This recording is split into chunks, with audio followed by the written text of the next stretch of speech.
मैं जयपुर में स्थित हवा महल बोल रहा हूं। मैं एक ऐसी इमारत हूं जो बिना किसी नींव के सालों से खड़ी है। मैं राजपूत स्थापत्य कला का एक बेजोड़ नमूना हूं। मैं दुनिया की एकमात्र ऐसी इमारत हूं जिसमें प्रवेश लेने के लिए सामने कोई भी प्रवेश द्वार नहीं है। मेरे में प्रवेश लेने के लिए आपको पीछे से आना पड़ेगा। मुझे पैलेस ऑफ विंड्स के नाम से भी जाना जाता है, यानी हवा महल। मैं एक ऐसी इमारत हूं जिसमें हमेशा ठंडक बनी रहती है, चाहे कितनी भी गर्मी क्यों ना हो। मैं ही दुनिया का एकमात्र ऐसा महल हूं जो मुगल और राजपूत आर्किटेक्चर स्टाइल में बना हुआ है। क्या आपने मुझे देखा है? अगर देखा है तो कमेंट में जरूर बताएं। मेरा निर्माण राजा सवाई प्रताप सिंह द्वारा 1799 में करवाया गया था। मुझे बड़ी ही सुंदरता के साथ बनाया गया। मैं सबसे प्रसिद्ध पर्यटक आकर्षणों में से एक हूं। कई झरोखे और खिड़कियां होने के कारण मुझे पैलेस ऑफ विंड्स कहा जाता है।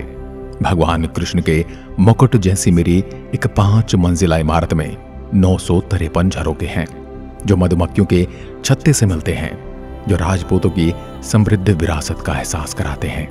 लाल और गुलाबी बलुआ पत्थर से मैं सिटी पैलेस के किनारे बना हुआ हूँ। हवा महल की खास बात यह है कि दुनिया की किसी भी नींव के बिना बनी सबसे ऊंची इमारत है। मैं देश विदेश से आए पर्यटकों के लिए एक शानदार स्थल में से एक हूँ। आपको बता दूं, मैं कई भारतीय और अंतर्राष्ट्रीय फिल्मों की शूटिंग के लिए भी एक बढ़िया शूटिंग पॉइंट बन गया हूँ। आज के इस वीडियो में मैं आपको मेरी यात्रा कराऊंगा, जिसमें आपको मेरे इतिहास, मेरी वास्तुकला, मेरे में कितनी खिड़कियां हैं, वो संपूर्ण जानकारी दूंगा। उसके लिए मेरे साथ बने रहिए इस वीडियो के अंत तक।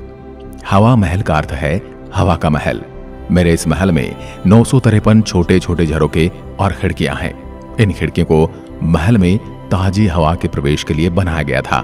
गर्मी के दिनों में राहत पाने के लिए मैं राजपूतों का खास ठिकाना था, क्योंकि झरोकों में से आने वाली ठंडी हवा पूरी इमारत को ठंडा रखती थी। मेरा नाम मेरे यहाँ की 5वीं मंजिल से पड़ा है, जिसे हवा मंदिर कहा जाता है। आइए अब मैं आपको मेरे इतिहास के बारे में बताता हूँ। मैं राजस्थान की राजधानी जयपुर में स्थित हूँ। मेरा निर्माण महाराजा सवाई जयसिंह के पोते सवाई प्रताप सिंह ने सन 1799 में कराया था। वह राजस्थान के झुंझुनू शहर में महाराजा भोपाल सिंह द्वारा निर्मित खेतड़ी महल से इतने प्रभावित थे कि उन्होंने मेरा निर्माण कराया। मैं रॉयल सिटी पैलेस के विस्तार के रूप में बनाया गया था। ललित जाली की खिड़कियां और पर्दे वाली बालकनी से सजा सुंदर महल के निर्माण का उद्देश्य शाही जयपुर के शाही राजपूत महिलाओं को झरोकों में से सड़क पर हो रहे उत्सवों को देखने की अनुमति देना था। उस समय महिलाएं प्रदा प्रथा का पालन करती थी और दैनिक कार्यक्रमों की एक झलक पाने के लिए सार्वजनिक रूप से सामने आने से बचती थी। इन झरोकों की सहायता से उनके चेहरे को ठंडी हवा लगती थी और तपती धूप में भी उनका चेहरा एकदम ठंडा रहता था। और उनकी सुंदरता का भी एक राज था। मैं अपने रिवाजों में बनाए हुए इन झरोकों में से स्वतंत्रता की भावना का आनंद इसी तरह से ले सकती थी। बता दूं कि खासतौर से रानियों के लिए बने महल में कई खिड़कियां और झरोखे हैं।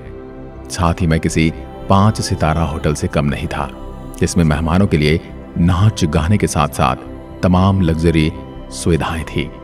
अगर मैं मेरी वास्तुकला की बात करूं तो मैं बनकर तैयार हुआ तो मेरी बाहरी और भीतरी सुंदरता देखते ही बनती थी।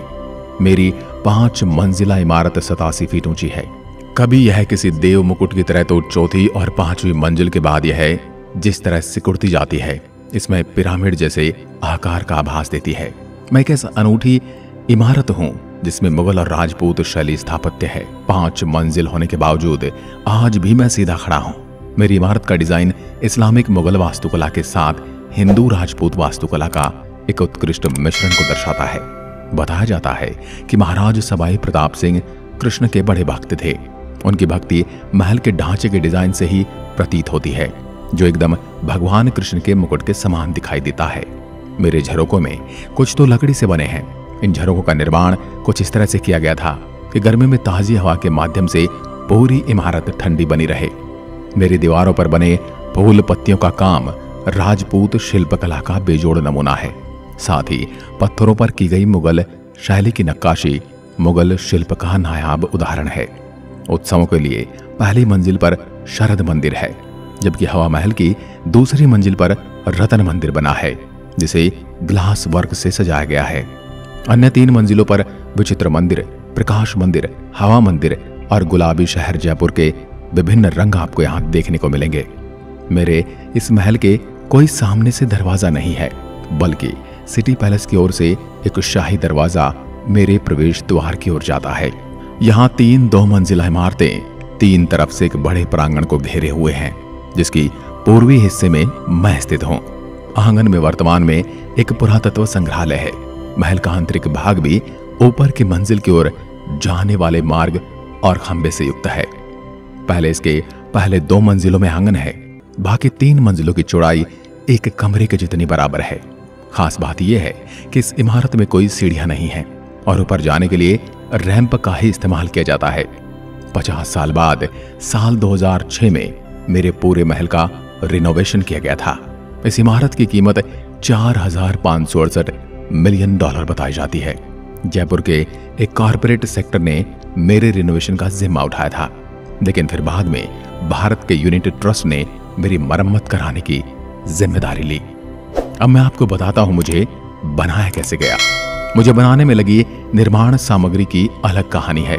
गुड़, मेथी और जूट से बनी मेरी दीवारें चूने को पीसकर इसकी लकड़ी में बजरी, सुर्खी और गुड़ डाला जाता था और उसके बाद हल्की छिली हुई जूट और मेथी पीसकर पाउडर के रूप में डाला जाता था और इससे मसालों से झरोके खिड़की बनाई जाती थी।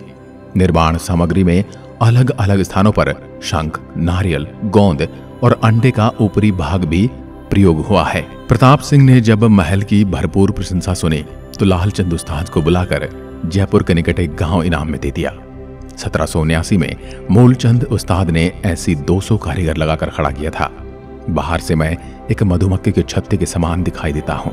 मेरी एक मंजिल की ऊंचाई 15 मीटर है और ऊपरी मंजिल की चौड़ाई केवल 1.5 फीट है। आज मेरी देख रेख राजस्थान का पुरातत्व विभाग करता है।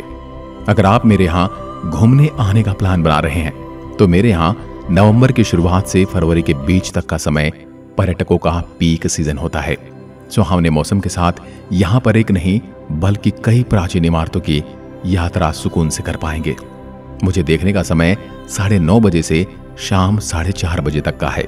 हालांकि इस इमारत को निहारने का सबसे सही समय सुबह का है, जब सूर्य की किरणें इस शाही इमारत पर पड़ती हैं।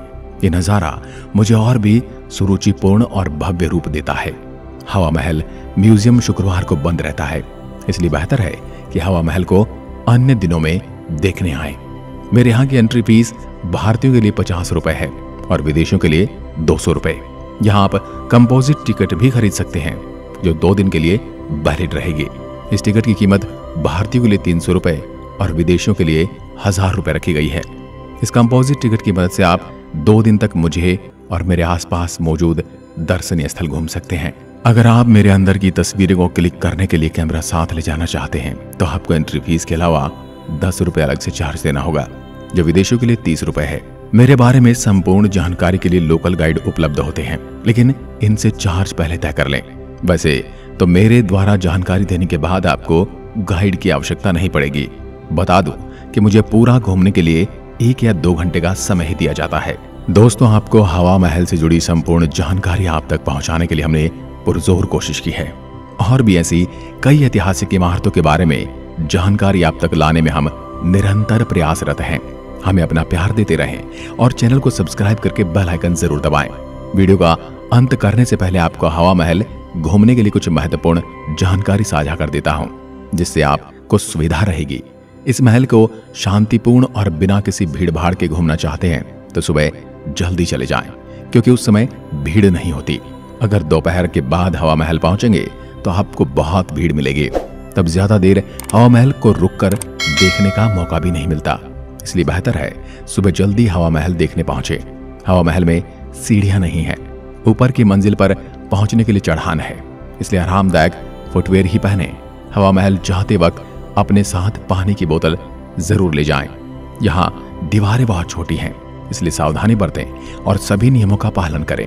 हवा महल के आसपास आप सिटी पैलेस और जंतर मंतर भी देख सकते हैं। रामनिवास गार्डन, चांद पोल और गोविंद जी के मंदिर भी देख सकते हैं। दोस्तों, वीडियो में दी गई जानकारी आपको कैसी लगी हमें कमेंट में जरूर बताएं। और अगर आप भी कभी हवा महल घूमने गए हैं तो आपका अनुभव हमारे साथ साझा करें। और हमारे अगले वीडियो में आप किस ऐतिहासिक इमारत को देखना चाहते हैं हमें सुझाव जरूर दें। हमें इसका इंतजार रहेगा और हम कोशिश करेंगे आपके सुझाव का अनुसरण करें। वीडियो के अंत तक बने रहने के लिए धन्यवाद। और अभी तक चैनल को सब्सक्राइब नहीं किया है तो चैनल को सब्सक्राइब जरूर करें। इसी के साथ मिलते हैं अगले वीडियो में। तब तक के लिए नमस्कार। जय हिंद, जय भारत।